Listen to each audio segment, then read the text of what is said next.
Hi friends, welcome back. And if you're new here, my name's Cindy and I will be guiding you through this yin flow focused on the upper back. If you have a desk job like me, you're at your desk most of the day.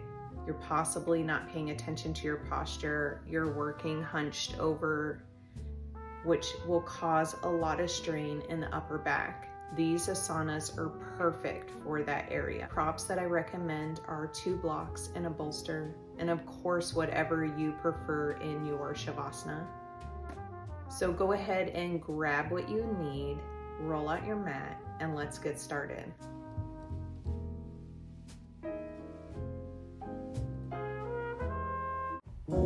We're going to start our yin practice off today in a child's pose. So go ahead and come to your hands and knees. In order to get in the upper back, we're going to want our knees together. Bringing your knees together, then you'll shift your hips back to your heels, allowing the forehead to rest on the mat. Arms can go long or down by your side, whatever you prefer. And once you found your child's pose, go ahead and close down the eyes, bringing your awareness to your breath. All these asanas in this yin practice today are going to focus on the knots or discomfort in your upper back. So while you hold each pose, I want you to imagine your breath directly into these areas experiencing the most tension.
Go ahead and come out of the pose now. As you come to a tabletop position, it might feel nice to come into a cow pose as you press the weight into your hands, bringing the head and chest forward, really feeling that stretch in the heart center. Go ahead and come down to your belly as we make our way into Sphinx pose. You'll want to press your forearms into the ground as you slide your hands back, lifting your head and chest. Align your elbows with your shoulders and spread your fingers wide. Extend your tailbone towards your heels and pull your chest forward, making sure to relax your upper body as much as possible.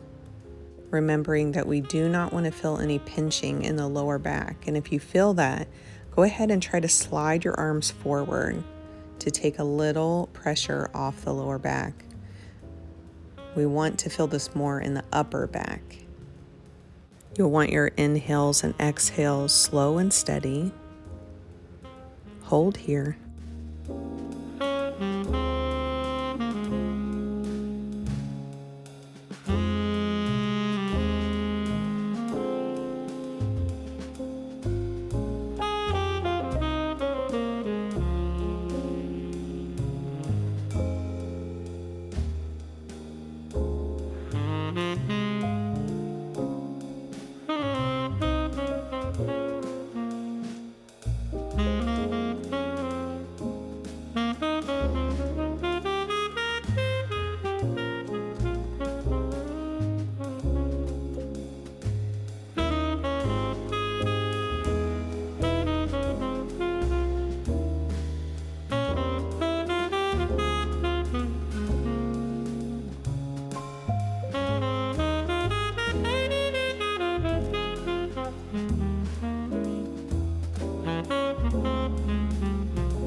Go ahead and start reversing out of the pose now as you bring your forehead to your hands, laying flat.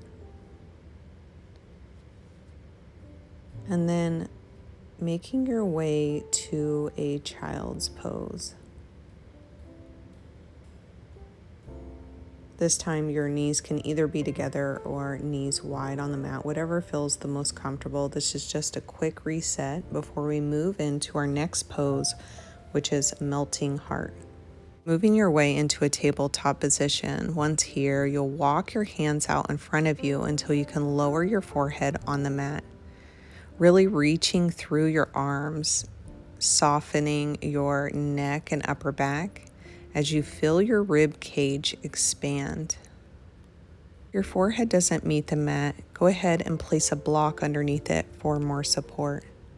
If your forehead does meet the mat and you still crave a little more, you want to go a little deeper, go ahead and grab a block and place one under each elbow to elevate your arms, pressing your hands together and bending your elbows so that your hands rest on the back of your head. This really helps you go deeper into the pose, allowing more of a stretch in your triceps. Remembering to keep your breath slow and steady, making sure not to hold the breath. Hold here.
Slowly start coming out of the pose now,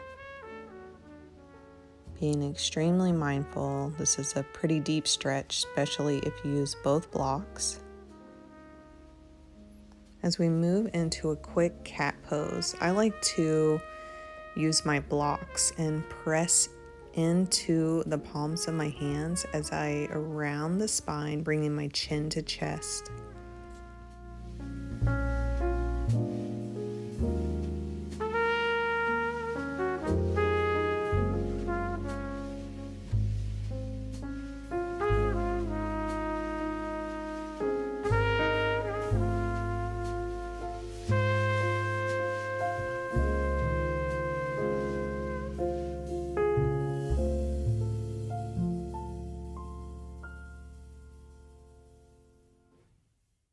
Making our way now to a seated position as we move into eagle arms.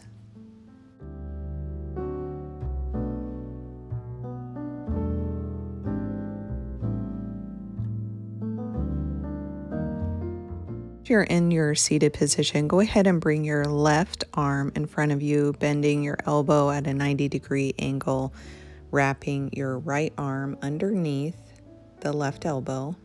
May not have the availability in your shoulders to cross your arms, so if not, go ahead and reach your hands to the opposite shoulder as if you're giving yourself a big hug. If you are in the cross arm position, you'll really want to reach your arms out and up, and dipping the chin will give you more sensation in the upper back. So if you have that availability, go with it. If you don't, remember listening to our bodies and finding our edge is one of our principles in Yin. So that doesn't mean pushing yourself. It means going to where your body feels the most sensation without any pain, numbness, or tingling. Hold here.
Slowly start coming out of the pose now. After this pose, I love to bring my hands behind me as I come into a baby back bend, just really allowing my chest, head, and neck to really open up before moving off to the other side.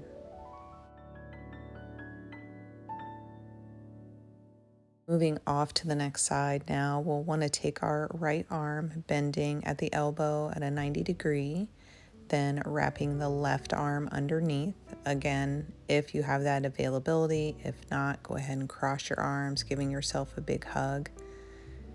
If in the big hug, you can always dip your chin as well for more of a stretch in the upper back. Hold here.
Slowly start coming out of the pose as we move into our baby back bend, bringing the hands behind us, allowing the head, neck, and chest to really open up. Before we move into the next pose, which is my absolute favorite pose. If they ever told me that I could only have one yin pose, it would be supportive fish. I feel like this pose hits more than just the upper back. So in order to come into this pose, you can come in several different ways. The first way I'm going to show you is with a bolster. You're going to want to bring it to the lower back, gently laying yourself back on the bolster. Knees can stay bent or long. Arms can come to a T, down by your side, or up overhead.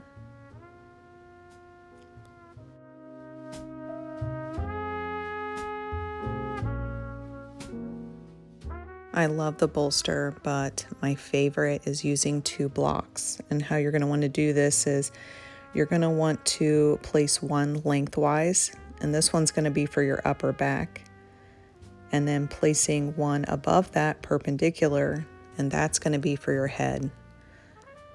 You're going to want to have the one lengthwise, place it in between your shoulder blades. I like to press up into my feet to allow myself to get positioned, and once I have, then I lower my hips to the mat. Once you are in the comfortable position, it feels nice for you. Your legs can stay bent or they can be long. Arms again at a T, down by your side, or for a very deep stretch overhead.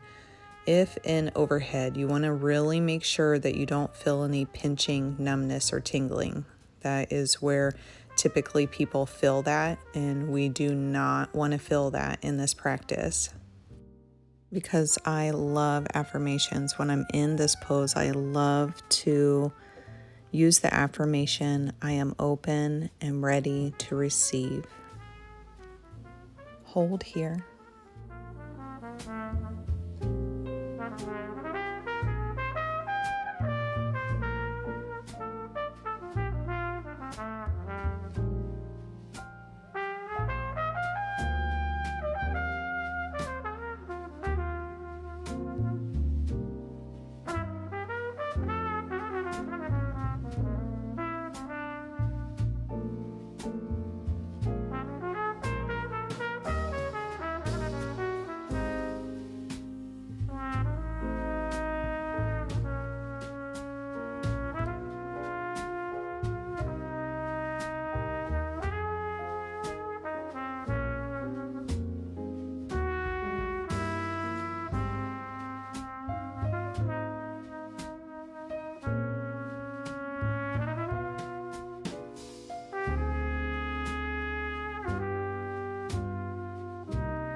Slowly start reversing out of the pose.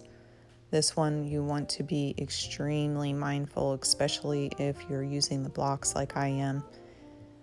I like to bend my knees, lifting my hips and rocking my shoulder blades side to side on the block for a quick reset.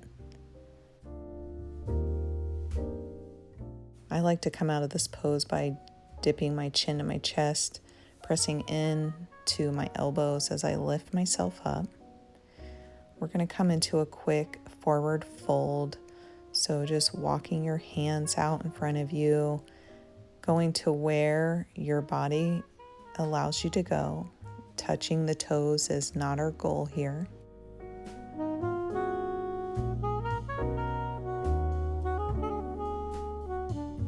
Start making your way to your Shavasana. Whatever that looks like for you, it could be traditional corpse pose, legs up the wall, child's pose, on your belly, on your side, whatever it is for you. Today, I'm going to take my bolster and place it under my knees, lying flat on my back, hands down to my side as I lift my chest, rolling my shoulders under. Once you've found your way into your Shavasana, go ahead and close down the eyes, allowing the breath to be slow and steady. Just allowing yourself to be as I read you a piece in The Light is New Black by Rebecca Campbell. You are ready. That thing you're called to do it. That place you're called to go there. Those words you're bursting to say it. That dream you've always had, live it. That call deep in your soul, answer it. That thing that lights you up, lose yourself in it. Don't wait until all your ducks are in a row. Go do it now. Don't wait till you feel ready. Just dance extra quick. It's time. You're ready. Go do it. Shavasana.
Start to bring your awareness back to your body as you wiggle your fingers and your toes.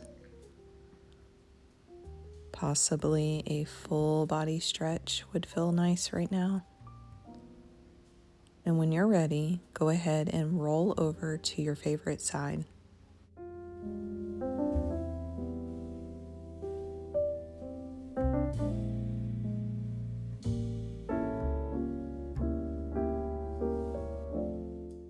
Hanging out here as you absorb your practice today, noticing how you feel now versus when you started.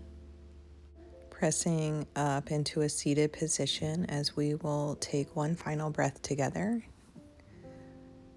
Once in the seated position, bringing the hands to heart center, eyes remain closed.